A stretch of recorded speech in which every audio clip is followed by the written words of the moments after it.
Hello everyone, welcome back to our thermodynamics lecture series. This is our third lecture on thermodynamics. Previously, we have done a lot many things. We have done various processes, thermodynamics first law, heat, work and energy, various processes, and now we will do equipartition theorem and pressure exerted on the wall of a vessel by ideal gas, entropy, and Carnot engine, okay, degrees of freedom. So all these things we will do in our this and upcoming sessions. So let's start with the first thing. Okay,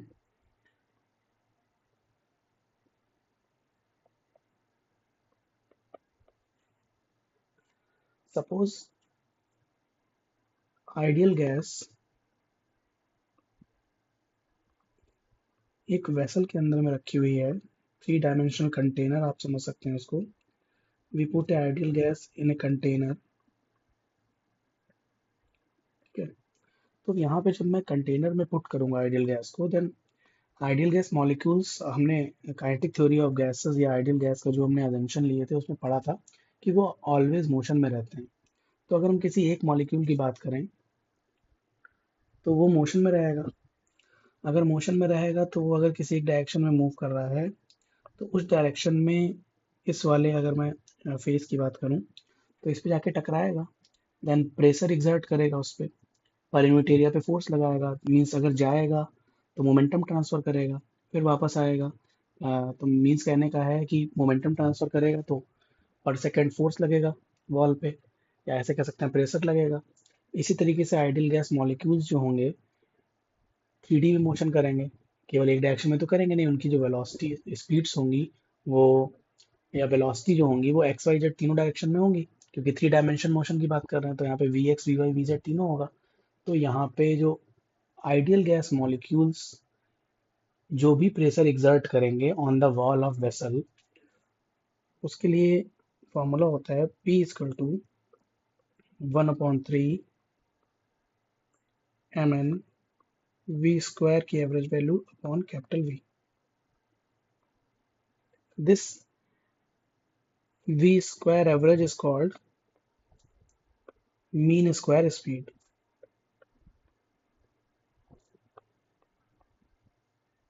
mean square speed, हमें mean square speed की requirement क्यों है यहाँ पे? क्योंकि देखिए, हम average speed से क्यों नहीं काम चला सकते? क्योंकि यहाँ पे हमको काइनेटिक एनर्जी पे फोकस है हमारा. क्योंकि रैंडम मोशन होगा, मोशन में रहेंगे पार्टिकल्स, तो उनकी काइनेटिक एनर्जी होगी.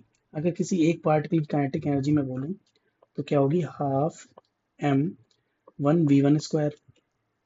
दूसरे पार्टिकल की अगर मैं बोलूँ, आइडियल गैस के दूसरे पार्टिकल की half m two v two square and so on. nth particle की क्या हो जाएगी? N square to half m v n square. तो ओवरऑल अगर मैं पूरी गैस की काइनेटिक एनर्जी निकालना चाहूँ, then I have to take the average value. ठीक है, बिकॉज हमारे पास जब डाटा ज़्यादा हो जाता है तो हमको एवरेज लेना पड़ता है. बिकॉज यहाँ पे वन मोल गैस अगर आप लो तो अप्रॉक्स 10⁻23 एटम्स हैं उसके अंदर में. तो आप उन सबका मोशन कंसीडर करोगे जब, then you have to take average. ठीक है, तो काइनेटिक एनर्जी का जब आप एवरेज लोगे तो क्या होगा? अगर सबका स्पीड एम ही ले लो तो v one square plus v two square plus v three square plus and so on v n square upon n. ठीक है ना? ये आपका एवरेज वैल्यू आएगा. ये जो एवरेज वैल्यू यहाँ पे आया है इसको हम बोलेंगे मीन स्क्वायर स्पीड. देखिए यहाँ पे स्पीड्स का स्क्वायर किया गया है. This is called mean square speed. ठीक है, तो यहाँ पे इसको मैं ऐसे डायरेक्ट भी लिख सकता हूँ. Half m total speed v लिखा मैंने, उसका स्क्वायर किया और उसका मीन लिया. वो वही चीज बताएगा जो ये बता रहा. तो v स्क्वायर का मीन, या फिर मैं बोल दूँ v स्क्वायर की average value is equal to v one square plus v two square plus and so on plus v n square upon n. हम एवरेज कैसे निकालते हैं? Total upon total number. तो यहाँ पे स्क्वायर का एवरेज निकालना है तो हम सारी वेलोसिटी, अलग अलग पार्टिकल की वेलोसिटीज का स्क्वायर करके उनको ऐड करेंगे अपॉन नंबर ऑफ पार्टिकल्स से उसको डिवाइड कर देंगे, तो हमको वेलोसिटी के सॉरी स्पीड के स्क्वायर का एवरेज मिल जाएगा, that is called mean square speed. ठीक है, तो ये हमारी मीन स्क्वायर स्पीड है जो ऊपर वाला टर्म है। नीचे वॉल्यूम है, total volume of the gas या कंटेनर, और स्मॉल एम क्या है, सिंगल एटम का मास। अगर टोटल मास हम लेंगे तो यहाँ पे हम ऐसे लिख सकते हैं, एन मेरे टोटल नंबर ऑफ एटम्स हैं वहां पे, 1/3 कैपिटल एन वी स्क्वायर की average value upon capital V. ये हमारा pressure exerted on the wall of a vessel by ideal gas. ठीक है, तो यहाँ पे आपको ये पता होना चाहिए, pressure exerted on the vessel wall by ideal gas। देखिए ये इंटरनल प्रेशर नहीं है, आइडियल गैस मॉलिक्यूल्स के बीच में कोई इंटरेक्शन नहीं है, वहाँ पे नेट फोर्स जीरो है, तो इंटरनली कोई प्रेशर नहीं लग रहा है, बट ओवरऑल गैस में exert the pressure on the vessel wall, that is called the external pressure, वो ये प्रेशर है। तो P equal to 1/3 M we square की average value upon capital V. जो ऊपर वी स्क्वायर की एवरेज वैल्यू लिखा हुआ है that is called mean square speed. जो कैसे आई मैंने आपको बताया, क्योंकि हम काइनेटिक एनर्जी पे फोकस करते हैं यहाँ पे, और टोटल काइनेटिक एनर्जी अगर निकालनी है मुझे पूरे 1 मोल गैस की, तो मुझे एवरेज लेना पड़ेगा अलग अलग, ठीक है, सबका। तो काइनेटिक एनर्जी में चूंकि वी का स्क्वायर है, तो मुझे इस स्पीड के स्क्वायर का एवरेज लेना पड़ेगा, that is called mean square speed. Speed के स्क्वायर का एवरेज मीन्स v1 है अगर फर्स्ट पार्टिकल की स्पीड, तो v1 का स्क्वायर, v2 है सेकंड पार्टिकल की स्पीड, तो v2 का स्क्वायर, तो v1 square plus v2 square plus and so on vn square upon n is called mean square speed. ठीक है, और ये क्या है, वॉल्यूम। ठीक है, तो ये आपका average pressure exerted on the wall of a container by the ideal gas. ठीक है, अब यहाँ पे आप इसका एक और फॉर्म बना सकते हैं। आप इसमें 2 से मल्टीप्लाई कर दीजिए इक्वेशन को, 2 से डिवाइड कर दीजिए। इसको आप लिख सकते हैं m we square average upon capital V. ठीक है, तो यहाँ से आ गया 2/3। अब आप देख सकते हैं ये पूरा का पूरा जो टर्म है, ये पूरा टर्म, इस टर्म को मैं लिख सकता हूँ एवरेज काइनेटिक एनर्जी डेंसिटी। देखिए, अगर half m we square average लिखा होता तो इसको मैं क्या बोलता, एवरेज काइनेटिक एनर्जी। क्यों एवरेज बोल रहा हूँ, क्योंकि मीन स्क्वायर स्पीड है इसमें, सारे पार्टिकल्स की स्क्वायर का, सारे पार्टिकल की स्पीड के स्क्वायर का मीन है, तो ये मीन स्क्वायर स्पीड है, इसलिए ओवरऑल जो एनर्जी आएगी half m v bar square, that is called average kinetic energy.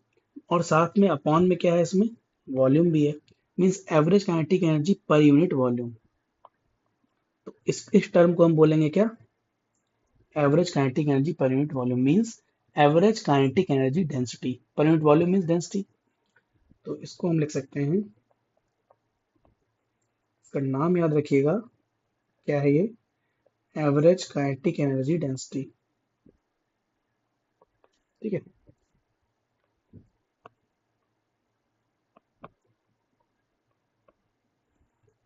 यहाँ से तो ये एक फॉर्म आ गई आपकी, ये भी बहुत ही वेल नोन और इम्पोर्टेंट फॉर्म है कि एवरेज प्रेशर को एवरेज काइनेटिक एनर्जी डेंसिटी से आप कैसे रिलेट करेंगे for ideal gas. This is valid for ideal gas, okay. अगर फोटोन गैस या फोनोन गैस और चीजें हैं तो उसके लिए बदल जाता है, बट आपके लिए अभी थर्मोडायनेमिक्स में हम आइडियल गैस की बात कर रहे हैं। फिर यहाँ पे आप इसको ऐसे भी लिख सकते हैं,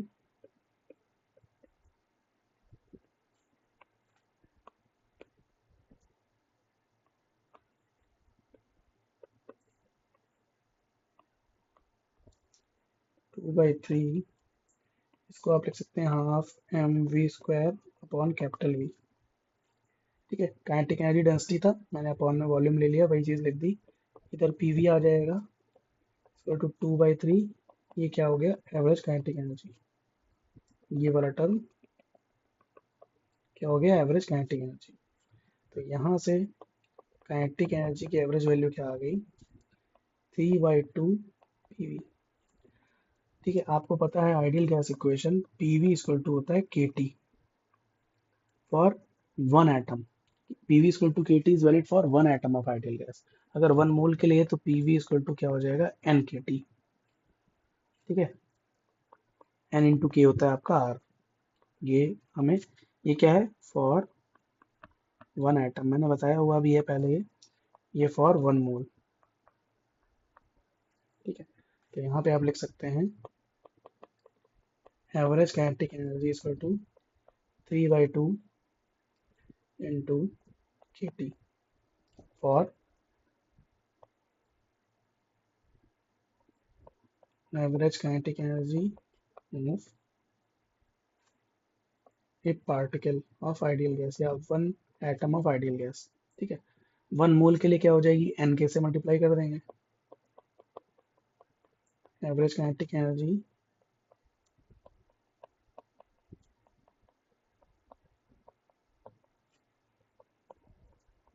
average kinetic energy for one mole ideal gas is 3/2 RT। ठीक है, अब हम यहाँ पे और डिस्कशन करें आगे का, उससे पहले हम पढ़ेंगे डिग्रीज ऑफ फ्रीडम के बारे में। ठीक है, तो यहाँ तक हमने average value of kinetic energy और प्रेशर में रिलेशन देखा। अब हम पढ़ते हैं degrees of freedom.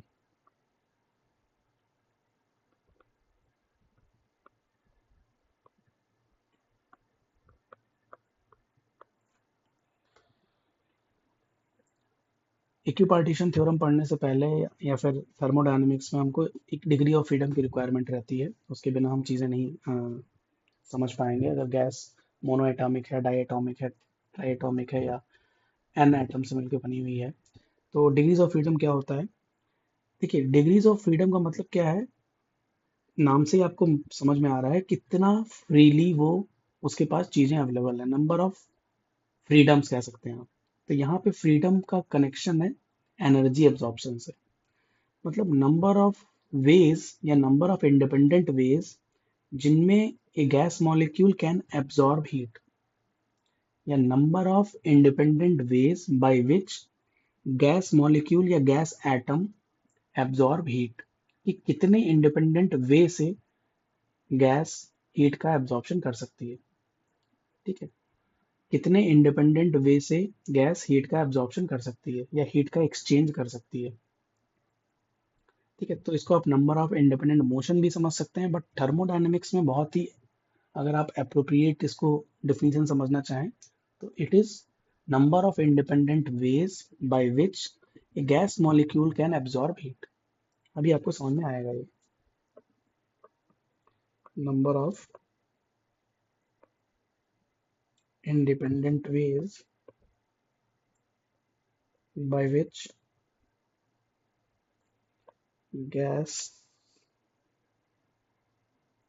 molecule absorb heat।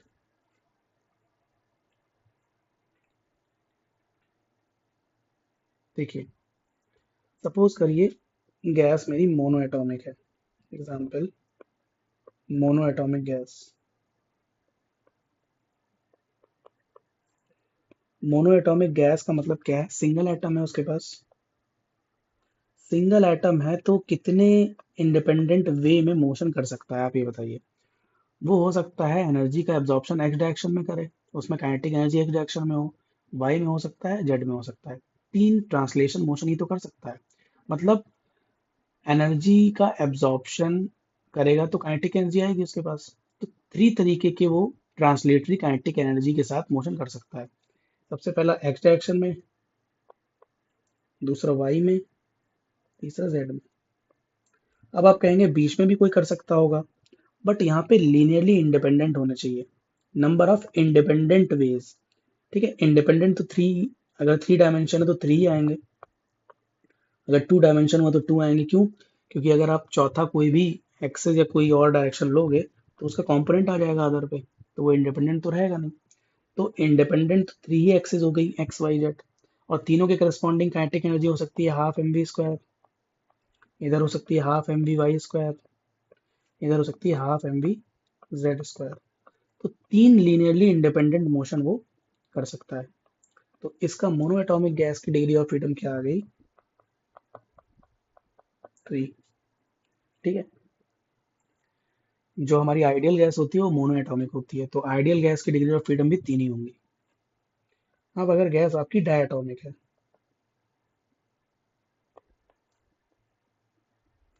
अगर डायटोमिक गैस है दैट मीन्स ऑब्वियस सी बात है वहां पे बॉन्ड लेंथ आएगी और बॉन्ड बना होगा, कोवेलेंट या जो भी बॉन्ड बना होगा।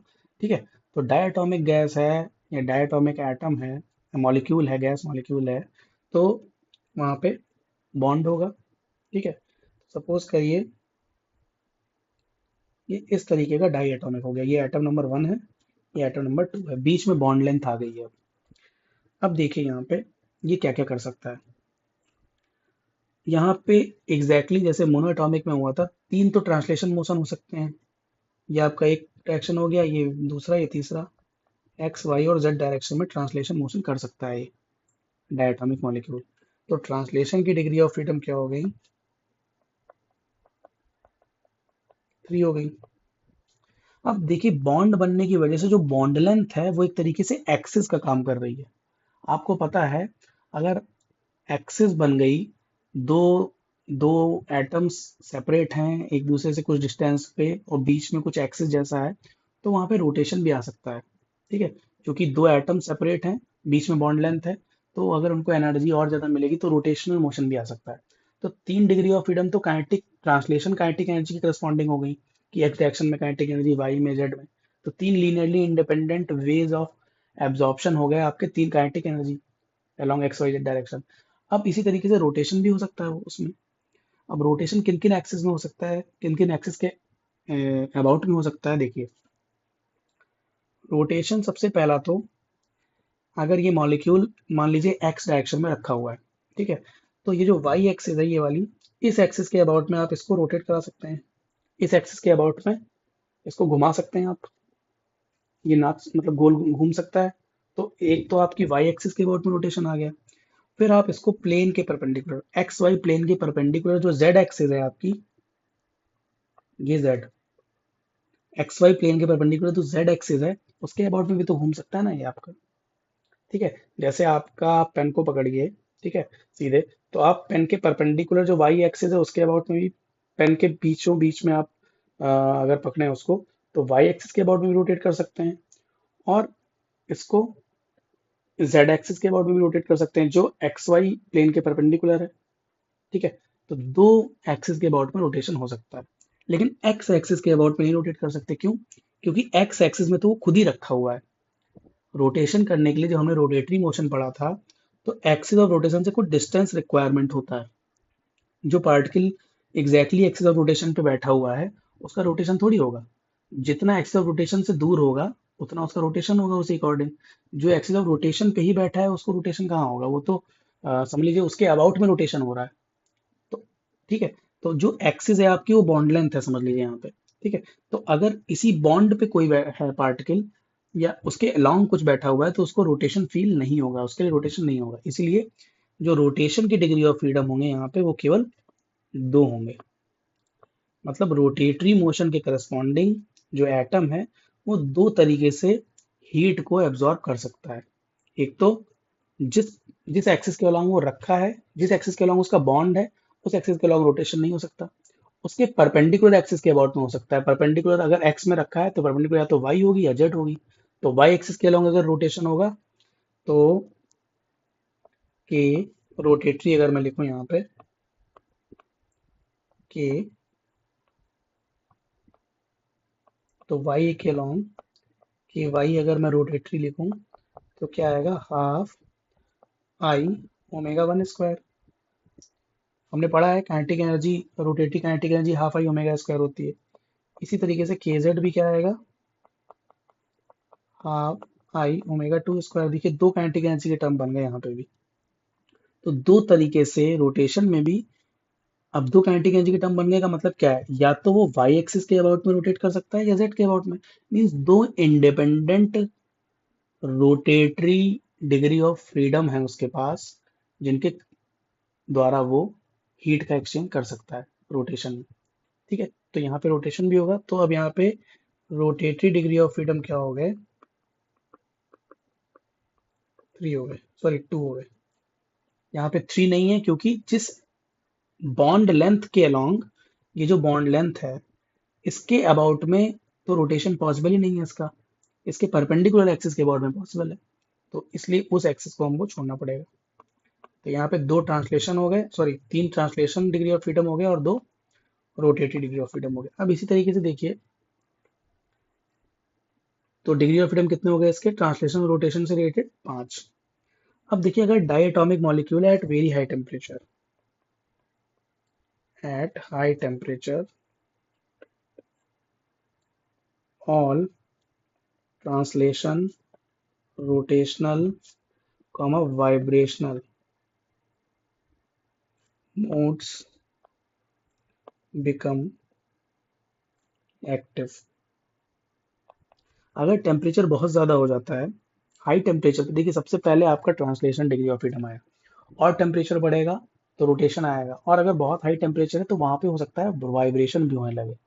वाइब्रेशन हाई टेम्परेचर पे क्यों होगा, वाइब्रेशन का मतलब है जो ये मान लीजिए डायटोमिक मॉलिक्यूल है मेरा, इसका जो ये बॉन्ड है, बॉन्ड जो बीच में बना हुआ है दो एटम्स के बीच का जो बॉन्ड है, ये बॉन्ड भी वाइब्रेट करना चालू कर दे। वो कब होगा, जब बहुत हाई टेम्परेचर होगा। इसीलिए मैंने लिखा हुआ है एट वेरी हाई टेम्परेचर या at high temperature all translation rotation vibration mode become active. ठीक है, क्वेश्चन में आपसे कह सकता है हाई टेम्परेचर, या फिर ऐसे बोल सकता है कोई HCl मॉलिक्यूल है, उसके तीनों मोड एक्टिव हैं, ट्रांसलेशन रोटेशन और वाइब्रेशनल, तीनों मोड एक्टिव हैं, तो करस्पॉन्डिंग डिग्री ऑफ फ्रीडम क्या होंगे। ठीक है, तो अब वाइब्रेशन भी अगर हो रहा होगा, देखिए ट्रांसलेशन मोशन में तो कोई दिक्कत नहीं थी, 3 काइनेटिक एनर्जी आ गई ट्रांसलेशन की।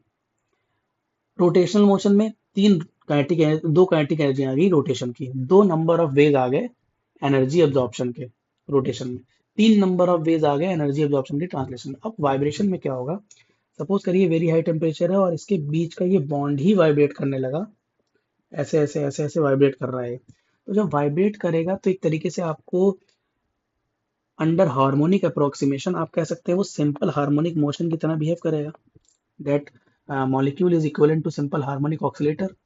और सिंपल हार्मोनिक ऑक्सीलेटर में हमने पढ़ रखा था, ये चीज केवल समझाने के लिए बता रहा हूँ आपको, डिग्री ऑफ फ्रीडम मतलब इसको डिग्री ऑफ फ्रीडम से कनेक्ट करने के लिए आपको समझा रहा हूँ ये। ठीक है, ताकि आप वाइब्रेशन की डिग्री ऑफ फ्रीडम को समझ पाए।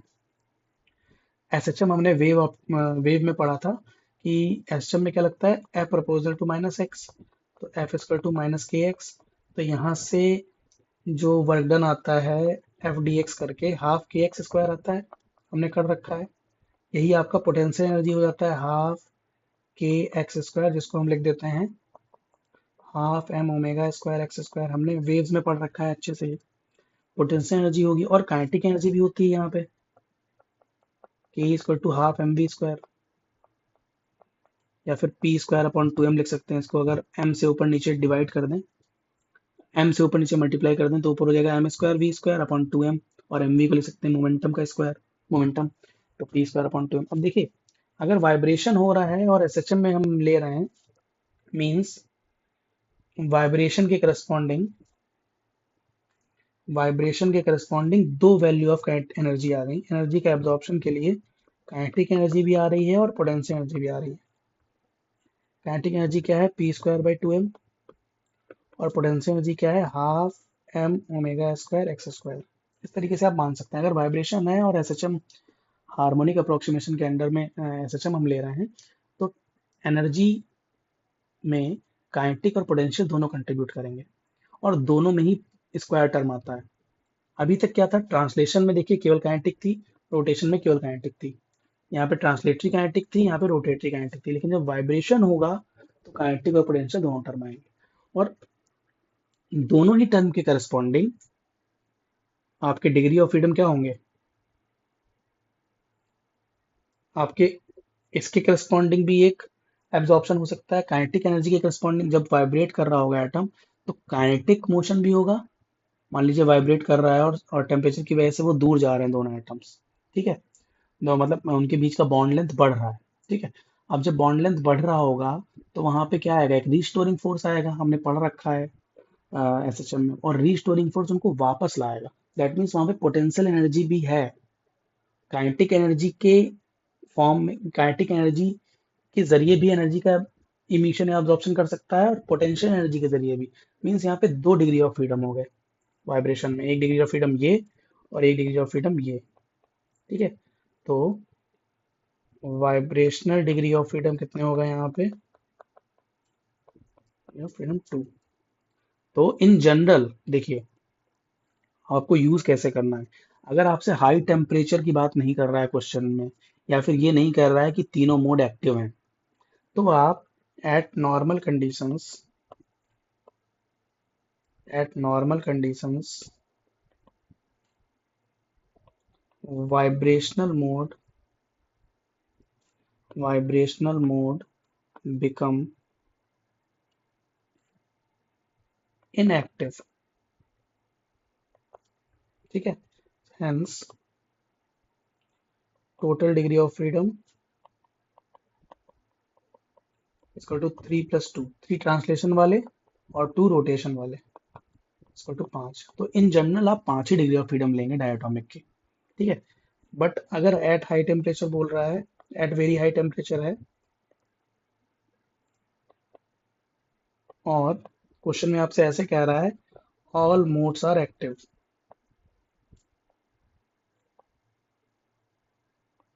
Then vibration, vibrational mode becomes activate,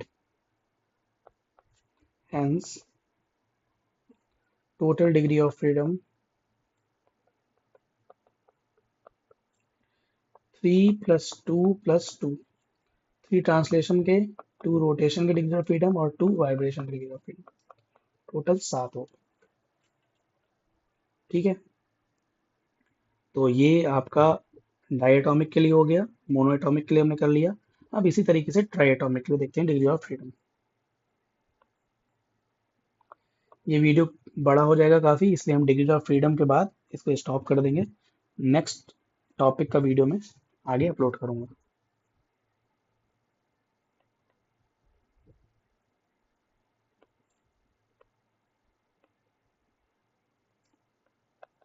अगर ट्राइएटॉमिक मॉलिक्यूल है और ट्राइएटॉमिक लीनियर है, सपोज करिए लीनियर है, तो एक तरीके से डायटोमिक जैसा ही हो गया, बस एटम 3 है, फर्स्ट सेकंड थर्ड। तो यहाँ पे भी देखिए ट्रांसलेशन डिग्री ऑफ फ्रीडम कितने होंगे, ट्रांसलेशन मतलब लीनियर मोशन के करस्पॉन्डिंग 3 काइनेटिक एनर्जियां हो सकती हैं, एक्स के अलोंग, वाई के अलोंग और जेड के अलोंग। तो 3 veg of absorption of energy हो सकते हैं। तो ट्रांसलेशन डिग्री ऑफ फ्रीडम हो गए 3। रोटेशनल डिग्री ऑफ फ्रीडम अभी भी आप देख सकते हैं, जिस जिस डायरेक्शन में बॉन्ड बना हुआ है अगर वो एक्स बोल दें तो उस डायरेक्शन के अबाउट में रोटेशन नेग्लिजिबल होगा, रोटेशन नहीं होगा। तो उसके अबाउट में रोटेट नहीं करेगा आपका ट्राइएटॉमिक मॉलिक्यूल, तो उसके परपेंडिकुलर या तो इस एक्सिस के अबाउट में करेगा, या फिर प्लेन के परपेंडिकुलर जेड वाली एक्सिस के अबाउट में करेगा, ठीक है। तो 2 डिग्री ऑफ फ्रीडम हो गए रोटेशन के, ठीक है। और एट हाई टेम्परेचर यहाँ पे भी high temperature vibrational degree of freedom यहाँ पे भी आपको कितने मिल जाएंगे, 2 ही मिल जाएंगे, ठीक है, जैसे इसमें मिले थे। लीनियर की तो कोई बात ही नहीं है, ट्राइएटॉमिक, ये आपका केस था पहला वाला लीनियर का।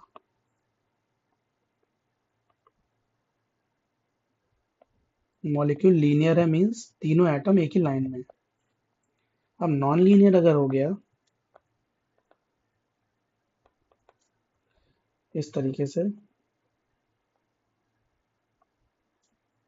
तो अब देखिए यहाँ पे ट्रांसलेशन डिग्री ऑफ फ्रीडम अभी भी 3 होंगे एक्स वाई जेड के along. Rotational degree of freedom अब देखिए ध्यान से, अगर आप इस एक्सिस या एक्स एक्स किसी भी एक्सिस के अबाउट में देखें तो आपको एटम मिल जाएगा। अगर आप इस बॉन्ड के अबाउट में घुमाएंगे तब भी ये वाला एटम आपको घूमता हुआ इसके अबाउट में दिख जाएगा। ठीक है, इसके परपेंडिकुलर अगर आप इस एक्सिस के अबाउट में या इस एक्सिस के अबाउट में घुमाएंगे, वाई वाली जो एक्सिस थी आपकी, ये वाली एक्सिस के अबाउट में अगर आप घुमाएंगे तब भी आपको ये दोनों एटम्स रोटेटरी मोशन में दिखेंगे। और इसके परपेंडिकुलर जेड के अबाउट में अगर घुमाएंगे तब भी आपको रोटेटरी मोशन दिखेगा। तो तीन रोटेशनल की काइनेटिक एनर्जी के करस्पॉन्डिंग एनर्जी का अब्जॉर्प्शन हो सकता है यहाँ पे। तो रोटेटरी डिग्री ऑफ फ्रीडम भी यहाँ पे 3 हो गई। ठीक है, तो eight normal temperature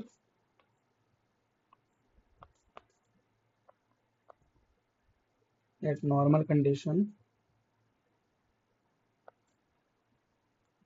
for try atomic molecule, degree of freedom is equal to 5 in case of linear। ठीक है, और degree of freedom is equal to 6 in case of non linear. अभी मैंने वाइब्रेशन को इंक्लूड नहीं किया क्योंकि नॉर्मल कंडीशन की बात हो रही है, वाइब्रेशन एक्टिवेट होता है high temperature. In case of non linear try atomic molecule. ठीक है, तो ये हमने डिग्रीज ऑफ फ्रीडम और आपका